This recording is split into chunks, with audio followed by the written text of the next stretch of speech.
Hey y'all, hey friends, it's me, Kristen, back with a chilly winter day message for you. I'm so excited to tell you about today because it's a topic that's really near and dear to my heart. It's about radically alive systems.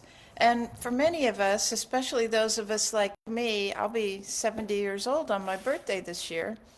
And the sometimes I meet other women that I know are in their late 60s or early 70s, and I see this kind of a dimness in their eyes, and I know that they're not having this experience of radical aliveness that I am having. So today I'm here to talk about it. Your life reflects the systems that you're running. So if there is a dimness in your eyes, or a sagging, or a heaviness, or a gravity around you, it's because the systems that you're running are not working well for you. And you may not even realize that you're running systems, and you may not even realize that it's the systems that aren't working well. So this is really important information. See, a lot of times we start running systems when we're really small children. I know that I did. I grew up in a household where there was some dysfunction. And because of the dysfunction that was in the household, there was parenting that wasn't optimal, to say the least. And so it began to program me with systems about how to do well in my family environment that weren't really very healthy. And because these systems, in some ways, were not only unconscious but very conscious, like, say, for example, my dad used to tell me, an accident is something you mean not to happen. Well, so for example, if I were to go drink some water and put the glass on the counter in the kitchen, and I put the glass close to the edge of the counter, my dad would come and say, "Come in here," and he would shake his finger at me and he would say, "This is not, when this glass gets knocked off the counter, it will not be an accident because you did not make sure that you put the glass somewhere where it couldn't be knocked off the counter." So, this kind of system sets you up so that you're constantly looking into the future, identifying what you don't want to happen, and then living in a way that won't allow the thing you don't want to happen, right? You're constantly focused on what you don't want. Well, if you know how life actually works, what you focus on gets bigger and expands. So if you focus on what you don't want, what do you have a lot of in your life? A lot of what you don't want. And this is why so many people are depressed and anxious, is because their focus is on what they don't want, and that is expanding and getting bigger every day.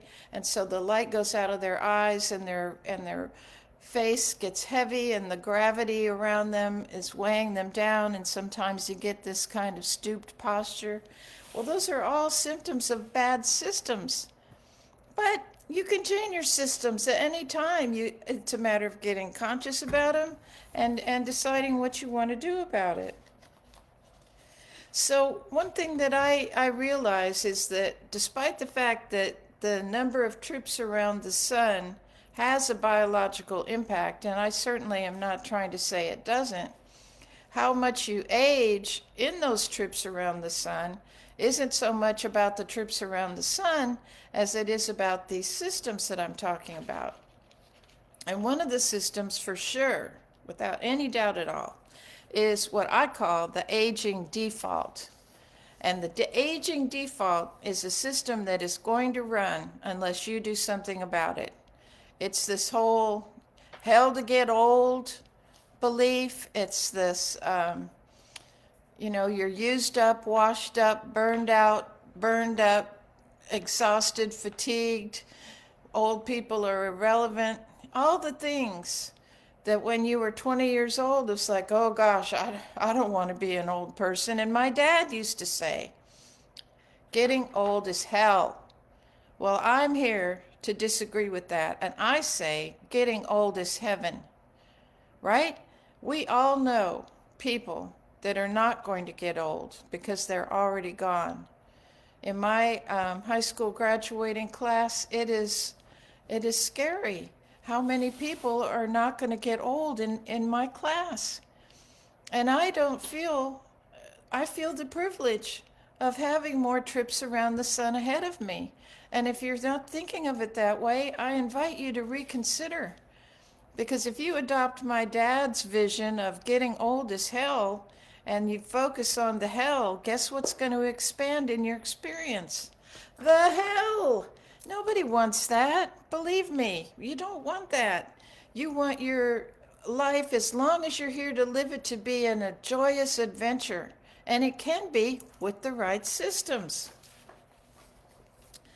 So, let me get to where I am on my notes here.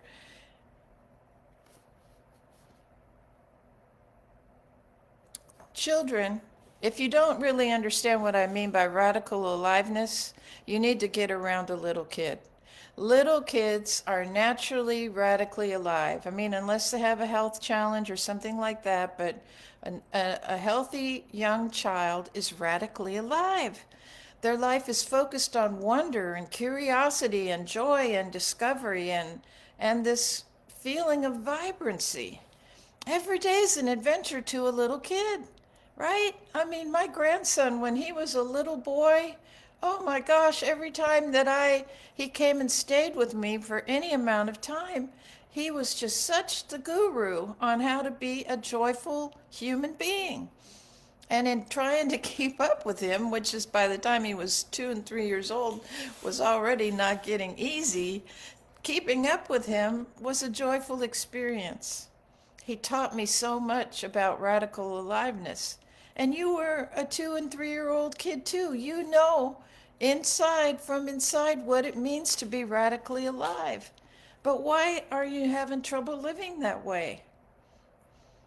It's because of these systems and how they creep up on you unconsciously. And the more life experiences you had, and the more failures and disappointments and rejections and betrayals and all the stuff that life brings your way, those things, the brain is all set up to be a protective device to identify danger and guide the system away from it, right? The fight or the flee or the freeze.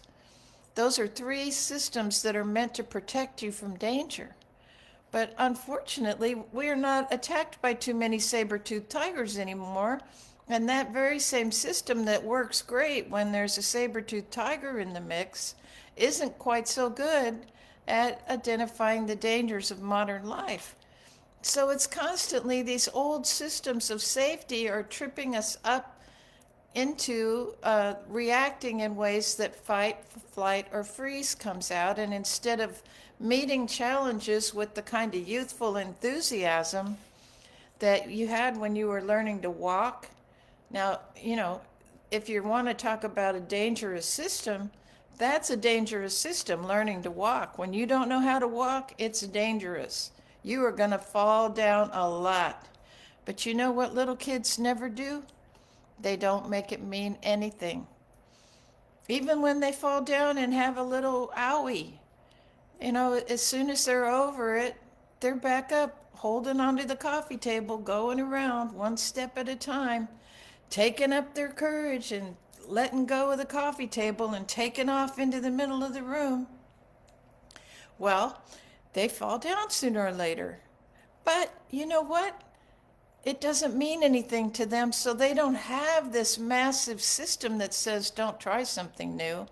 You'll fail. Failure is not an option. Where in the world did that saying come from? I heard it a lot. In my family, if I brought home a failing grade, which I never did, I'm telling you right now, I never did that because it was cause for serious punishment. And I did not want punishment, so I made sure that I did not bring home any failing grades. But what it taught me is, if you don't think you can succeed, don't even try. And so I don't know how many opportunities I've turned away from in my life because I didn't know if I could be successful. I know about a few big ones, though. And, it's sad now when I look back and I think, wow, if I had understood that not only is failure an option, it's actually built into the success process. Go back to the baby learning to walk example. They fall down because there's skills that they don't have yet. And every time they fall down, their brain learns something about the skill that they're trying to establish, which is being able to balance on two legs. It's not considered a big issue when a baby falls down and they're learning to walk. We all understand that's just part of it. Riding a bicycle is the same thing. You take a couple of spills probably. It's not the end of the world. You just learn something and try again.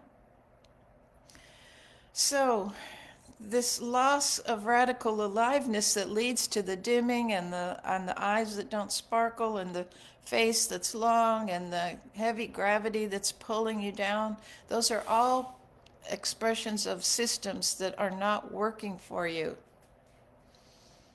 Now, there's another thing about that, being as how it's January, it's all fresh on our minds. A lot of us have set New Year's resolutions, and a lot of us have already, quote unquote, failed at those and put them to the side and gone on down the road with the same old habits. Goals in many, many ways. I mean, some people have a real system, good system for working with goals, and to you all, I say more power to you, and I'm not talking about you. I'm talking to those of us who set these goals, try and fail and give up. That isn't a system that's working very well. And that's why this dimming thing just gets worse and worse the more trips you make around the sun. Is all these failures and disappointments and betrayals, they add up, and they add up into something that is not good. So what we really need to do instead of setting goals is create lifestyles for ourselves. Lifestyles are about what you want. So instead of being focused on what you don't want, you're focused on what you want. And for me, this year, my lifestyle goal is to feel good. And it's working really well. I've made some pretty impressive changes in my life in just the past few weeks because now when the cravings for eating foods, that's one of the big changes I've made, is some changes to my diet. When cravings for certain foods hit me, instead of responding the old way, which was to try to willpower my way through, and the craving would come back and come back and come back until finally I would give up and go eat the thing. Forget it. That's not worth it. That's not happening too much anymore. I'm not saying I don't have a bad day or don't slip up, but I am saying that even that is built into my lifestyle. I have a forgiving lifestyle. If I step back into an old habit, that's part of it. It's like when the baby falls down, it's part of learning to walk. I'm creating a new lifestyle. And so in order to live in that lifestyle, I know that once or twice or here or there, there's going to be a step back. And that's just part of it. And that's okay with me. I'm fine with it. But in the meantime, every day that I'm managing to live mostly into my new lifestyle, now I'm creating new neural pathways in my brain that like this feeling good. It's very motivational because I feel good. I feel much better than some of the eating the old ways. Those old habits were pulling me down. It didn't work. And I didn't realize it because, you know what? I had a really big prime directive from my beloved mother: eat something, you'll feel better. Guess what I found out recently? Eating some things makes you feel bad, really bad. Things that I thought were making me feel better were actually making me feel bad, and now that I don't eat them much, if at all, I feel better. So, I mean, the whole thing is just better for me. So you might want to consider a focus on having a lifestyle that you want, and then create a few anchor points for yourself. I have something that I call the 3-minute practice that helps anchor into different habits, different patterns into the lifestyle that will make you feel good. So if you want to know more about that, put it in the comments below and I'll be in touch because I'd love to share it with you. And I guess I've talked your ear off enough for today, so I'm going to say goodbye and I'll be back soon. And I hope you stay warm, and big hugs and love, and bye for now.